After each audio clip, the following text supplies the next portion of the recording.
So let's talk about tonight. Revived Alive.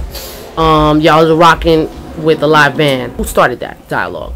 Like, it was like, yo, y'all should do a Revived Alive. And it was just kind of one of those situations where me and Vaughn live in New York and Ilias lived in Ohio, but it had to be, for a Tanya Morgan show, it had to be like all three members. It couldn't just be like, well, me and Vaughn will come through and rock with Shay, or I'll just do a set of Vaughn. Like, it had to be a Tanya Morgan show, because this is honestly, it's gonna be a real special thing. It's not like something that, you know, like just some regular shit. So we wanted to make sure that we had it correct. But it's definitely it's been months in the making. It hasn't been something that just kind of like we were approached with. It's been a series of conversations that led up to this. What's the difference for you guys between rocking with a live band and just rocking, you know, straight off with the DJ or your tracks?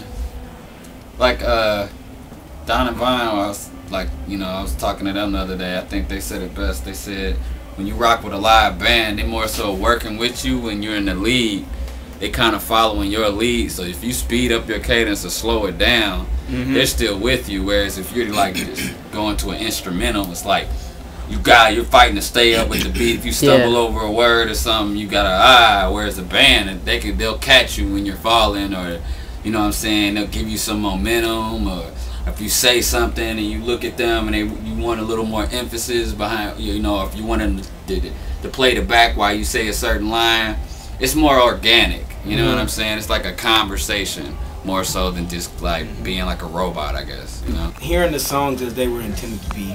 Like Vaughn produced On Our Way with a live band in mind. Like when you listen to the record, you can hear On Our Way. You can almost envision what a large band would do with it. Like hearing it fleshed out with all the parts included. It's just like, as a fan of our music, it's amazing. You know what I'm saying? Any little bits of wisdom you want to drop off to other artists that are trying to follow in your path? Real quick, for any other artists out there, just know that you gotta come at this like it's your job, man. Like you gotta go to work. You have to go to work, because a lot of people, they want to do music, but they just want their music to just come out and speak for itself. But you can't do that. You have to make your product. Then you got to try to sell your product and push your product. You got to look at your music like it's a new invention, instead of just, oh, this is so dope, it's going to sell itself. A lot of people forget that. So that's what I want to just send to the artists watching on the come up. Study your craft. That's what I'll say. Like we definitely don't go into making music blindly. We don't just kind of, you know, haphazardly feel our way through the dark. We actually study what we're doing, and we don't, you know, we don't take it for granted or take it lightly. Speaking of studying, like, what does it entail? Because I think that is where people get stuck. Like one thing what I was about to say to like further on what they're saying, for any artist that's trying to make it, the primary thing I see a lot of artists, regardless of how talented they are, that are trying to come up, your presentation. Like, just because your music sounds good, first of all, like your mix down need to be solid, because you're trying to get into the game, and the game is already kind of crowded. You know what I'm saying? That's why you got so many people trying to like cutthroat each other and beef and all of that weirdness. You know what I'm saying? But it's like your presentation. It's like if all you have is some MP3s, and then you don't have a website, all you got is a MySpace with a few songs on it, and you know what I'm saying? It's like your whole, like basically what a label wants to see is that you really appreciate your craft. Because if you're not willing to invest the time and money to have your presentation in order, why should anybody else? You know what I'm saying? So they want to see that you really take it seriously, so when they put you on, they ain't got to worry about you blowing your advance money, you know what I'm saying, on drugs and alcohol and fast women. Like, real talk. Like, real talk. They want to do that. That sells their records. That's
So then